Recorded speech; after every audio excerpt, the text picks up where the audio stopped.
Welcome to FEO on the Air, the voice of the festivals and events industry in Ontario.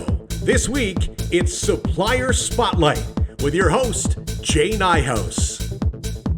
Good morning and welcome everyone to FEO on the Air, Supplier Spotlight. I'm your host, Jay Nijhuis, and this morning, we're going to spend some time talking about venue rentals for festival and event planners, and I'm very happy that our special guest today is joining us. She has a wealth of knowledge and experience, 37 years in the business. She is the Director of Sales at Bingemans. Please welcome Laurie Schell. Hi, Laurie. How are you? I'm good. How are you? Thanks for having me. I'm good, thanks. And again, thank you so much for taking the time today. I Yeah, really appreciate it. And I'm hoping we can share some insight with our festival and event planners today. Could you take a moment and tell us a little bit about you and your experience working with venue rentals? for sure. I'll give you a little bit of highlight of my journey with Bingemans. So, as you said, I've been with the company for 37 years. Started out in high school, went off to post-secondary. I was actually going to be a police officer. Well, that was my dream. Ended up coming back completely different field of interest that I've been fortunate enough to stay in, which is hospitality and events and festivals and all that fun stuff. But so I've been fortunate. I've been fortunate to work at Bingemans for this long. I have worked in many areas within the company, from operations to events all over Ontario. Festivals and events all over Ontario that Bingemans has uh, worked at and run. Whether it's horse shows down in Fort Erie or concerts. That was 30,000 people plus at Molson Park, when Molson Park used to have all those concerts, and we would be, serving hamburgers and hot dogs to all those guests, and saw some pretty amazing bands. Golf tournaments, the Canadian Open. I did that for years upon years, and fantastic event. We actually did an event in the US for the CN Rail opening between St. Clair and then the US side. So that was pretty interesting. So yeah, as I said, I've been pretty fortunate to experience the sales end as well as the operational end. And it's been quite a whirlwind of 37 years. And who of us hasn't worked a barbecue at least once at a festival or event? Exactly. Yeah. So it is Bingemans that you work at. Now, Bingemans Yeah. is located in Kitchener. Mhm. For those on the call not familiar with Bingemans, it is an incredibly unique venue. It's part attraction, part wedding venue. There's water Conference slides, center. mini Yeah. golf, conference center. Maybe you could just tell us a little bit about Sure. Bingemans and maybe how um, you've worked some of what's at the park into a festival or event, maybe included in some Yep. things, or yeah. Bingemans, as Jay said, we have over 50,000 square feet of conference space, as well as 100 acres of land. That is fantastic for event space. That we have had country music festivals. We've had what else have we had? Obviously, the famous Oktoberfest. We're one of the locations for Oktoberfest that holds over 7,000 people. Um, We've had, as I mentioned, concerts on site that can do over 30,000 on our grounds. We have a water park. We have day camps. We fully utilize every square inch of our 100 acres for every type of event that you can possibly think of, whether it be trade shows, weddings, as Jay mentioned, Campgrounds. campgrounds. Yes, we have 200 campgrounds right along the Grand River. We have a regular tent campgrounds. We have luxury containers. We have, the wood framed uh, cabins. So it's a pretty unique place. I don't know too many other locations in Ontario that are like that. Now, another cool activity you have during the winter is a drive-through lights festival, which Yeah. is which really hit its stride during COVID. It was absolutely, you had to book online just to get your car to drive through. It was so busy, and you've carried that through even after COVID. It's a great event for families to drive through during the holiday season as well. Exactly. That has been a family favorite in the community and beyond. We get people coming to visit all from the GTA, and there are a number, but it is a really great experience for the family. So, and we keep adding to it every year. So Yeah. more lights, more attractions along as you drive through. So Yeah, the reason I wanted to bring up all of the stuff at Bingemans is because there is a unique opportunity for this particular venue yeah, to pair up things on the grounds. So, for yeah, example, if you were doing an electronic music festival, which you've done in the past, there yeah. is a possibility, it not may not have happened, but there is a possibility that you could partner up the water park as part of the admission cost for the ticket, or if you're doing a trade show. Yeah. You could have people stay overnight in the campgrounds as part of the package. So there was ways for the venue to kind of use everything at its disposal and partner up some really cool ideas for a venue to rent. Exactly. I always think, this, smaller version of Coachella, right? So it's,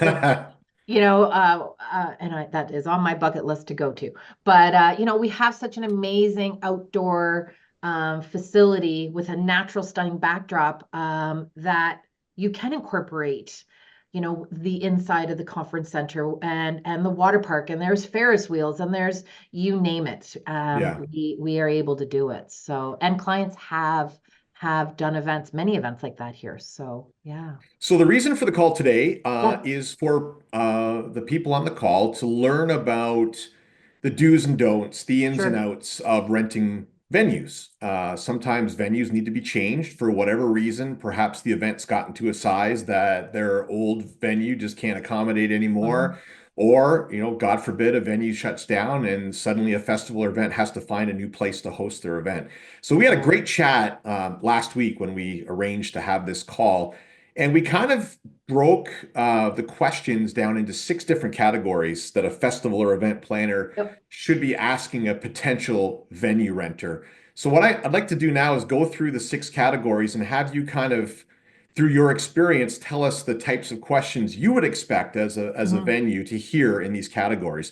So, the first category is logistics and infrastructure. So, maybe you can go through the questions you think someone who wants to rent a venue should be asking you in the logistics and infrastructure category.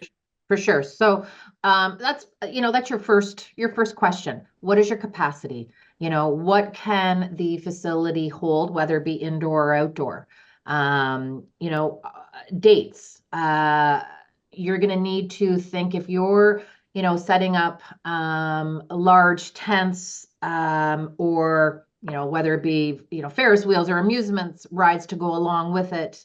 What are your setup days? Is it a week before? Are you looking, then there's the tear down. So you do need to, if it's a 2-day event, is it really a week that you're booking out the space? So that then also attributes to more costs. And that's something you need to talk to your vendor about. Stage and lighting, power, water, restrooms. Restrooms, you need to have a certain amount of uh, restrooms per count for your guest count. And you need to check with your city and what building codes are for that. Staging, sure, for sure. Is there enough power if it's outside? Do you need to bring in generators? Do you need to have portable water coming in? Where's your gray water going to go? And you need to talk to your venue about that. What does your venue going to help you with in terms, or what are they capable of as well? So sometimes festivals and events are happening in the middle of a farmer's field, and there is no infrastructure that is there. What needs to be brought in to what is available? So, Yeah. um, and then also parking, huge, huge parking. Parking is this something that the facility has, are they able to accommodate all the parking? Is Yeah. there plans for busing, neighborhood properties? I remember we had a big golf tournament in Waterloo at Grey Silo, and a number of the farmers' fields in the surrounding area rented out their spot for parking. It was fantastic. Buses were being used to bring the guests to the golf course. Noise and curfew restrictions. Many cities, I know Toronto, City of Kitchener does, you do need to get a permit for noise. And it doesn't matter if it's at 1 o'clock in the afternoon or 11 o'clock or 12 o'clock at night. You still need to get a permit. And that goes through the city. So you need to double check on that. And whether or not there's a noise curfew. Again, you don't need to check permitting. So. Yeah, it's funny, those noise curfews. Yeah. You're at the show, you're having a great time, but what you don't realize is there are people uh, 2 kilometers away that are on their back deck and they can actually hear the show themselves in their backyard. So Yeah. sound travels, especially at an outdoor venue. So that's something you really have to consider. And we've experienced that, and we've had to, the city will bring in noise calculators to see, and it has to be under so many decibels. And so there is that to keep mindful as well. So, yeah. Excellent. Well, the second category we talked about was costs and contracts. Now, the bottom line, obviously, the most important deciding factor is money is always tight for festivals and events. Of Maybe course. you could talk a little bit about the types of questions you would expect in regards to costs and Yeah. contracts. So, for sure, what is the venue going to cost itself? And then there's going to be, hidden fees. I don't like to use hidden fees because there shouldn't be any hidden fees. They need to be straightforward and upfront. Does security cost extra? Yes, it will cost extra. How many security personnel are needed? The hours. What does that charge? Is there cleanup fees from the facility to do, after the event is finished? Will there be a crew that's in there that night or the next day? And is that an hourly fee? Is that a flat fee? And you look at that. Is there management overtime charges? Say your event, goes to 3 in the morning. I'm just using it as an example. Is there going to be a management fee to keep that team in the facility, whether it's indoors or outdoors, extra for their time frame? You need to look at admin fees. Is there an admin fee charged on a venue rental on top of taxes? So that's mindful. All those fees can add up. You just need to make sure you have it budgeted and you're really looking at your budget before booking. So yeah. Deposits would be something else, right? Absolutely, deposits. So depending on the type of event that you're having, most likely to secure the spot, you'll need to put down a percentage. And then most likely you will need to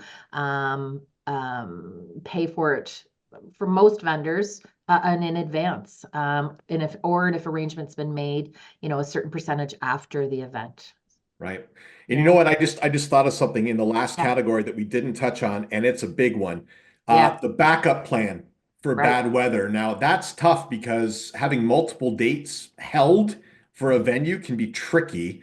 So I would think having a really good discussion about what is our backup plan for an outdoor event if there's a thunder and lightning storm. What are we going to do? Is it canceled? Are we able to hold an alternate date? That would So be that's happened. So that happened with one of the concerts here years ago, and they were doing tornado warnings, and there have to be an emergency backup plan set and ready to go. So police, everyone had to be evacuated off the grounds, and that's 20,000 people being evacuated off the grounds. Golf tournaments. I have been at golf tournaments, the Canadian Open, and they evacuated all the players get shuttled off in vehicles, but then the guests are asked to leave the golf course and take shelter. So it is chaotic. It can be chaotic, but well planned emergency plans in place are number one, obviously. Yeah, So that would certainly help the chaos if you've got yeah. a good backup plan in But place. to have it, like I know a number of events, sorry, Jay, a number of events, are rain or shine, other than thunder and lightning, of course.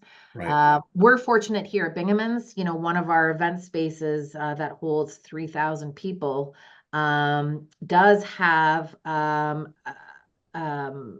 Boston Pizza Funworks Kingpin building that can hold 2,000 people easily. So there is space to go inside. So we're fortunate in that sense.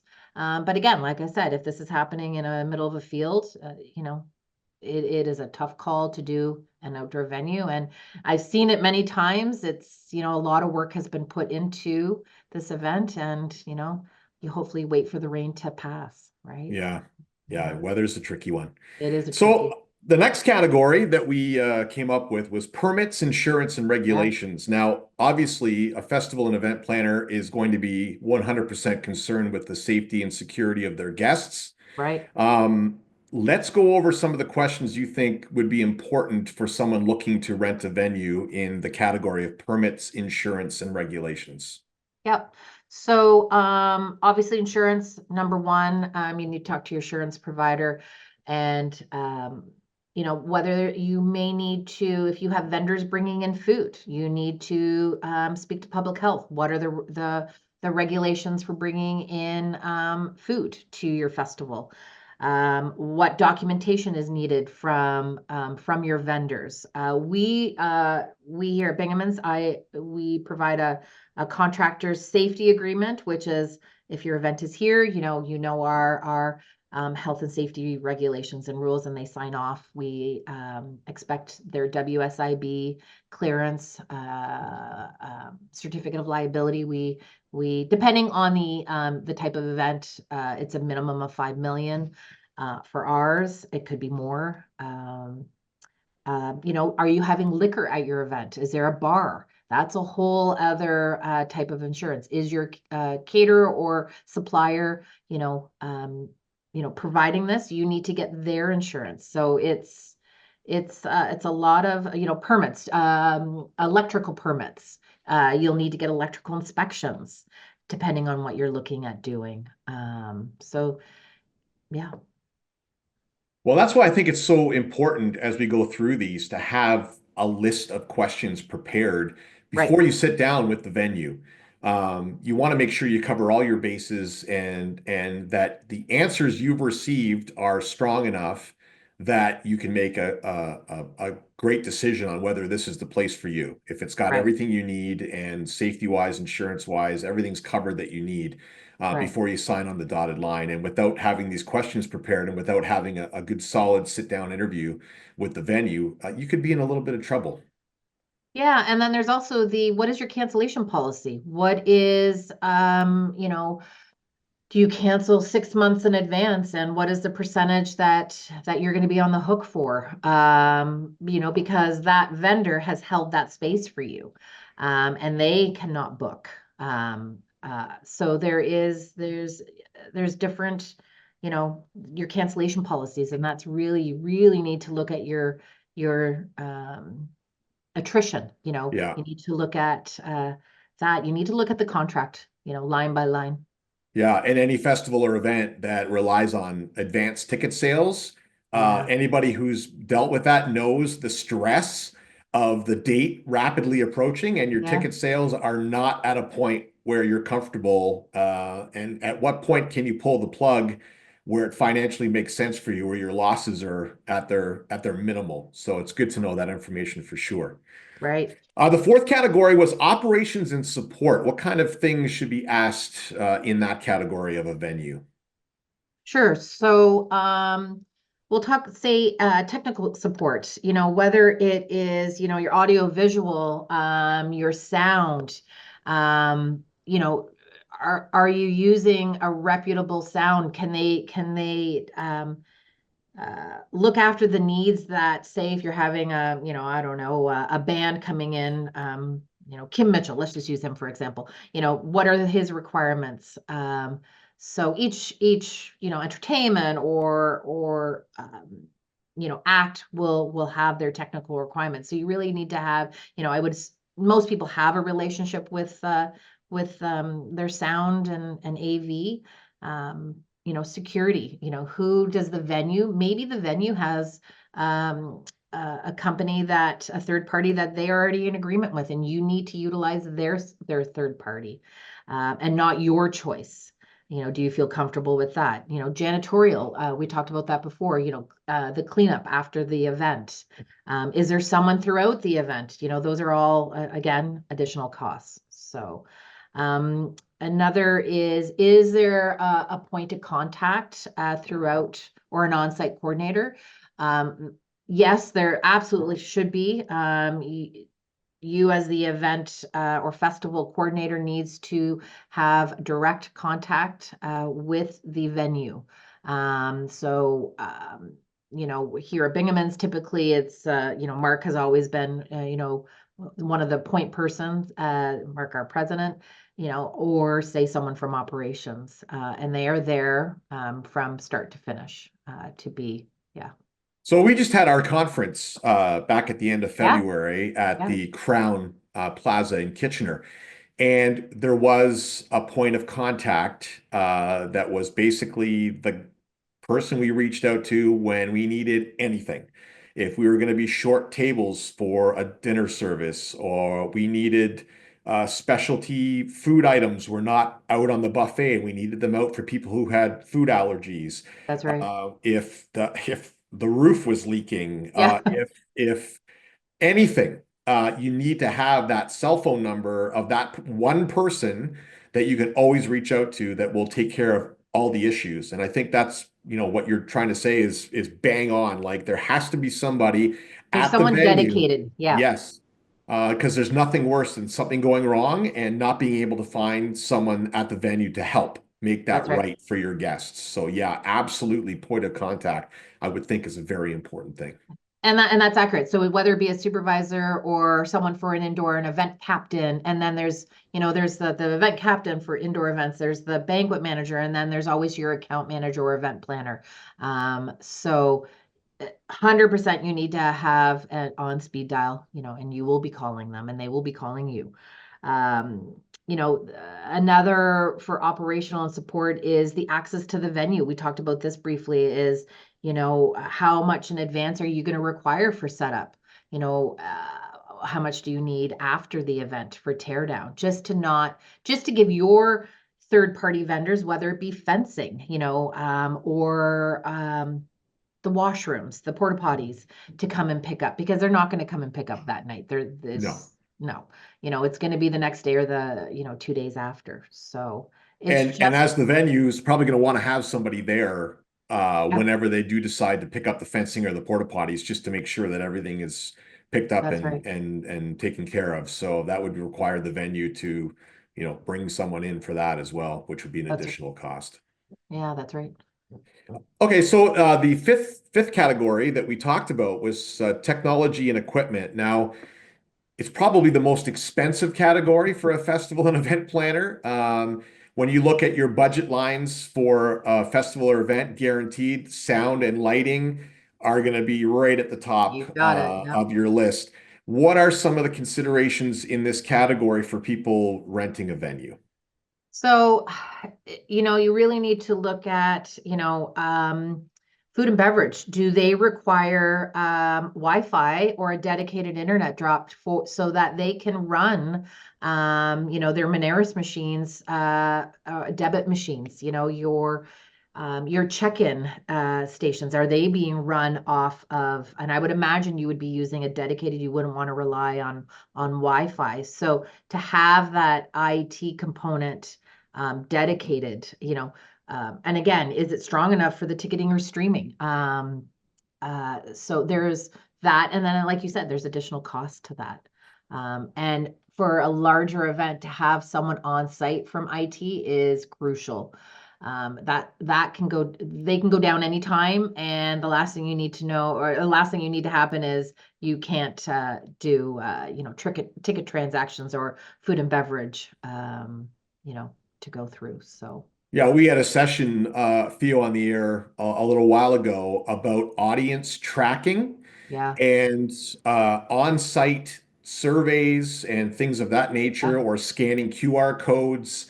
Again, all require Wi-Fi. So they do. you need to make sure the Wi-Fi available is substantial enough to do what needs to be done. And if it's not, there's going to be a cost to bring in dedicated lines. So yeah, that's something you Yeah, really, depending on what your needs are, it's something that's going to have to be a high priority it in is a your high priority. conversation with the venue. Yeah. Yeah. And again, sound equipment, some venues provide, many don't. If you're a venue with a union shop, that's also something you need to take in consideration.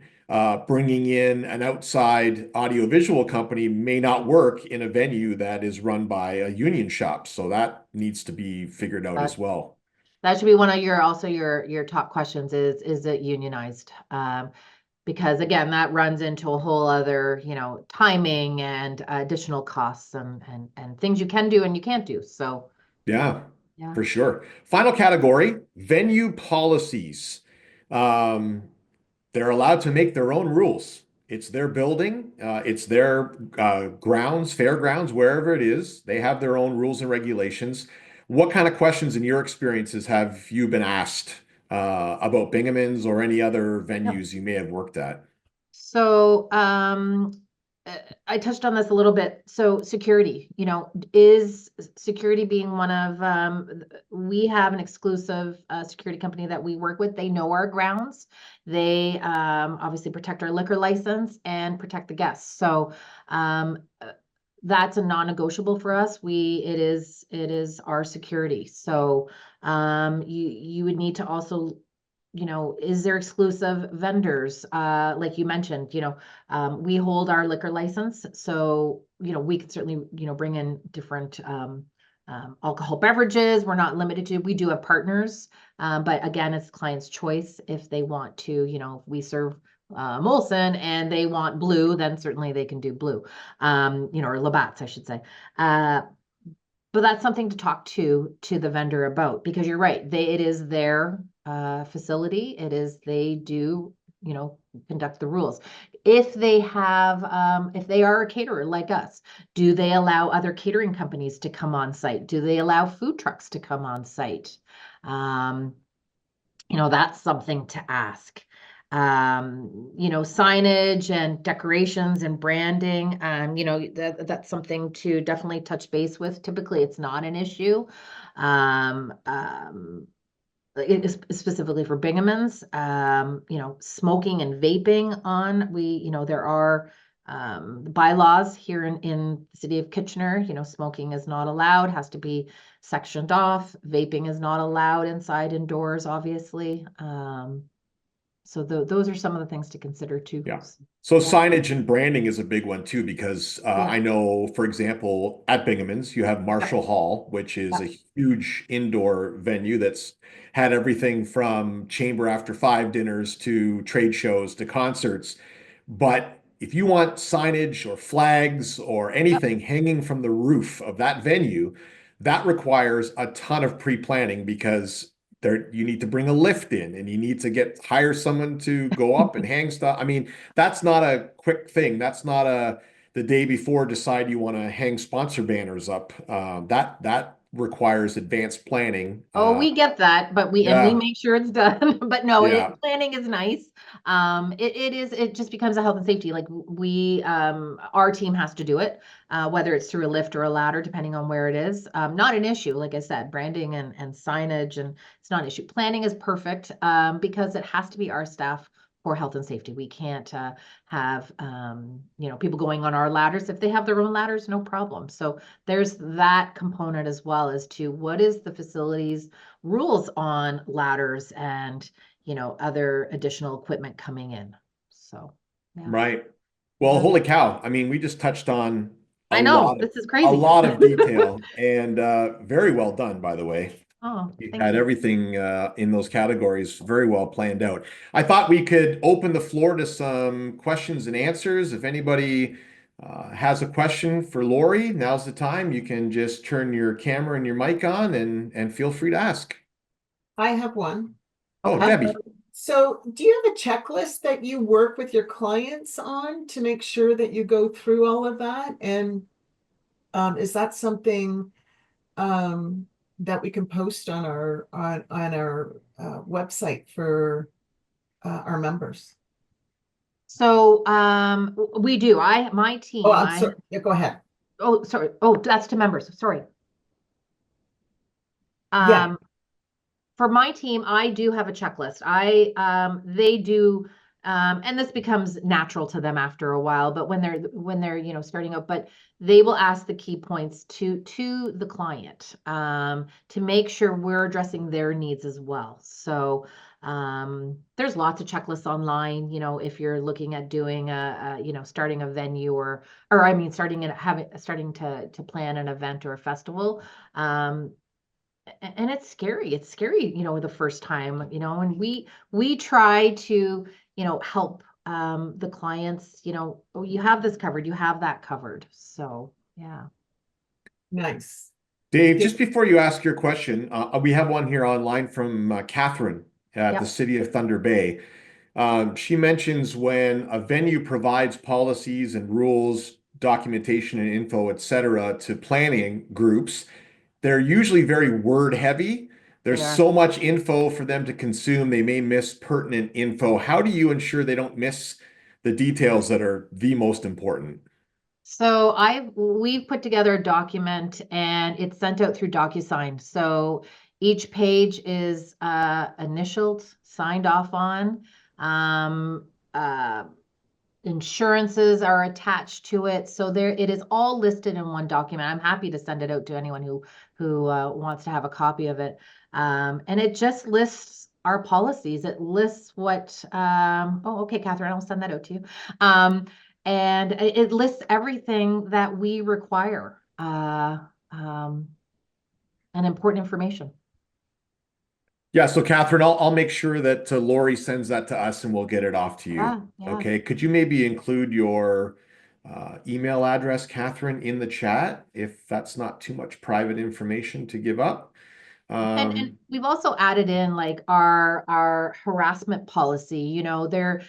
There's vendors that are coming in onto the grounds working with our staff, and we want to make sure our staff are treated properly and appropriately because whether it be verbal abuse or whatever. So we've made sure that that is also a part of it, and vice versa. So. Mhm. Awesome. Dave, question?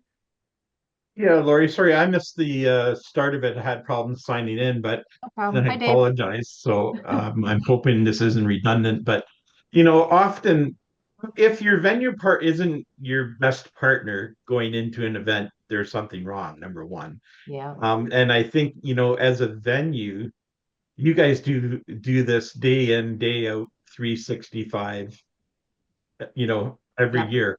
So, as opposed to event planners that are coming in doing a once a year event who think they may know everything, you guys go through the ringer on this. So, as an event manager or venue manager, what surprises you working with events that they don't ask right off the top, or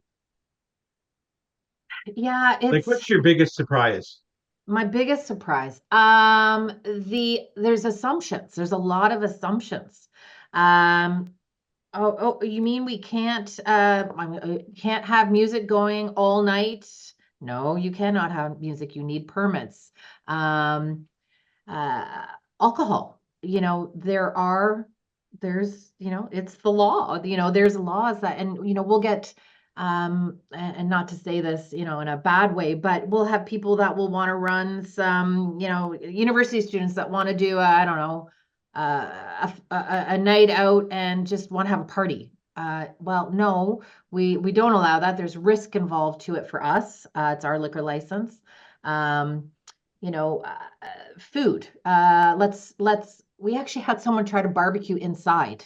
Uh, yeah, that was a little scary. So immediately Wow. stopped that and we're like, what are you doing? What? So they were getting ready to set up and we're like, you can't do that. It's just sometimes it's a lack of knowledge, right? So That might have been my biggest surprise, seeing someone get a And barbecue set Laurie, up. you mentioned working with the different breweries, how venues have, Yeah, alliances with, whether it's sure. Yeah. Molson, Labatt's, or Waterloo. Uh, and that extends further, right? I mean, you may, as an event planner, you may have a deal with Coke, but your venue's a Pepsi facility, Yeah. or vice versa, and Yeah. you have to find that out and respect those And alliances as usually, well. it's not an issue. At Bingemans, we're very customer focused. You want Coke at your event, no problem. Yours is an event that you're hosting. It's not our events that we're hosting. So that typically isn't an issue. Um, you know, yeah. Are there any other questions? Don't be shy. Turn on your mic and ask away. Okay. Well, Laurie, again, thank you so much. I really appreciate you taking the time. I know you were Oh, a little thank you. nervous, but you did awesome. You did so Oh, well today. I was petrified. I'm not a public speaker, so. Well, you did great. Just a couple of more little detail things. If people wanted to learn more about Bingemans, could you maybe share the website with them, please? Sure, it's bingemans.com, bingemans.com. Yeah, we have check us out. We've got lots to offer. So, and I'm always available if you ever want to give me a shout. I am more than happy to answer anyone's questions. Feel free to email me, Jay. You can always put my email in. It's lschell@bingemans.com, and Shell has a C, just so you know. So I'm happy to answer any questions. Yeah, this is being recorded. So in the Okay. description on YouTube and on the podcasts, we will include your email address so people can get in touch with you. Awesome. Thank you. Thank you for letting me share this. Well, listen, thank you so much. Did want to remind everybody that next week's FEO on the Air, Festivals Helping Festivals, Share Our Stories, will be hosted by Marnie Lapierre, and she will have special guest Pat Silver from Sing in Toronto, talking about the growth and history of the Sing Music Festival. Until next time, I'm Jay Nijhuis, shining the spotlight on our most important resource, our suppliers. Have a great day. Thanks for listening to FEO on the Air, the voice of festivals and events in Ontario.